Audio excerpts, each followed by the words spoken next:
भीड़ भाड़ को लेके कैसे? भीड़, गाड़ियाँ ओवरलोड हो जाती है कुछ। ज़्यादातर रूट अपने ऐसे हैं जहाँ पे गाड़ियाँ ओवरलोड रहती हैं। ठीक ज़्यादातर है। जो स्टूडेंट्स हैं, हाँ। स्टूडेंट सुबह आने वाले होते हैं। गाँव की अगर बात करें हम्म। तो ट्रांसपोर्ट की जो व्यवस्था है हम्म। पॉपुलेशन के अकॉर्डिंग तो है ही नहीं। ओके।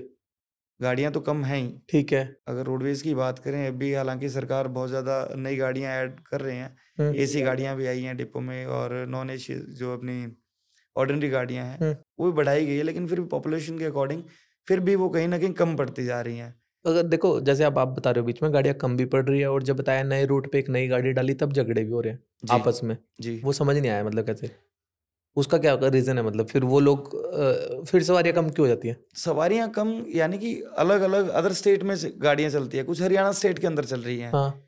सपोज अगर हम लोग सिरसा से लेके हमारी गाड़ी निकलती है, सिरसा मेरा डिपो है। हाँ। सिरसा से अगर हमें पानीपत जाना है सुबह, तो उस रूट पे मेरी ड्यूटी लगती थी। पानीपत वाली गाड़ी हमारी फतेहाबाद नहीं पकड़ती, उससे पहले गाड़ी फुल हो जाती थी। अच्छा। 52 सीटर गाड़ी है, उस गाड़ी के अंदर 70 सवारी हो गई, 80 हो गई। कहीं ना कहीं तो एक हद होती है गाड़ी की ये जाके, भाई एक रूट टू रूट की बात कर रहे हैं, मतलब हाँ उन जी, रूटों पे ज्यादा ज्यादा सवारी है, और जो ये अपना वैष्णो देवी वाला रूट है वैष्णो उस पे देवी, लिमिटेड है, हाँ तो वहाँ करके पे भी लड़ाई होती है। लिमिटेड सवारियां हैं। ठीक है। क्योंकि वहाँ पे एक ये भी फैक्टर काम करता है कि अलग अलग स्टेट में अलग अलग स्टेट की स्कीम है। जैसे पंजाब में जाते हैं, आधार कार्ड लेडीज का चलता है, हाँ। उनका बिल्कुल फ्री ऑफ कॉस्ट है।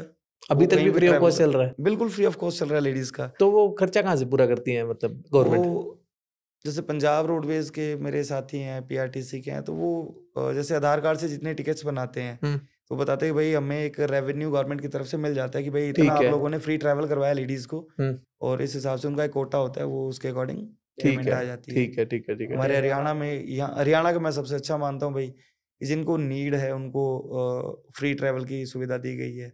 जैसे 1 लाख से कम अगर एनुअल इनकम है किसी आदमी की फैमिली आईडी के अकॉर्डिंग, तो उनके लिए हैप्पी कार्ड स्कीम दे रखी है गवर्नमेंट ने, बहुत अच्छी स्कीम है। ओके। सीनियर सिटीजन है उनके लिए बहुत अच्छी स्कीम है। उनके लिए क्या स्कीम है? जो बुजुर्ग हैं 60 प्लस, लेडीज जो हैं 60 एंड 60 अबव, तो उनका किराया आधा लगता है, और 65 अबव जो जेंट्स हैं हाँ। उनका आधा किराया लगता है अपनी रोडवेज की गाड़ियों में। ओके। उनको बस अपना आधार कार्ड दिखाना होता है और उस पे 50% कंसेशन मिल जाता है उनको। ओके। बुजुर्गों के लिए बहुत अच्छी जो सुविधाएं हैं गवर्नमेंट ने दे रखी हैं। और जो ये बताया आपने हैप्पी कार्ड स्कीम, क्या है इसमें, क्या क्या होता है? हैप्पी कार्ड स्कीम में कि जो गरीब तबके के लोग हैं उनके लिए है कि जिनकी एनुअल इनकम 1 लाख रुपए से कम है, उन लोगों के लिए हैप्पी कार्ड बन रहे हैं उनकी फैमिली आईडी के बेस। ठीक है। उनकी फैमिली आईडी को बेस रख के और हैप्पी कार्ड बन रहे हैं। उनका चाहे छोटा बच्चा है घर में, परिवार के जितने मेंबर हैं उस फैमिली आईडी के अंदर जितने लोग हैं, उन सबके लिए कार्ड बन जाता है। उसमें 1 साल के लिए आप फ्री ऑफ कॉस्ट 1000 किलोमीटर तक का ट्रैवल कर सकते हैं। ओके। और गरीब परिवार के लोगों के लिए शायद 1000 किलोमीटर का काफी रह जाता है कि 1000 किलोमीटर साल में इतना ट्रैवल होता ही नहीं होता होगा नहीं है, शायद। हाँ मतलब जी बहुत हो गया 1000 जी। किलोमीटर।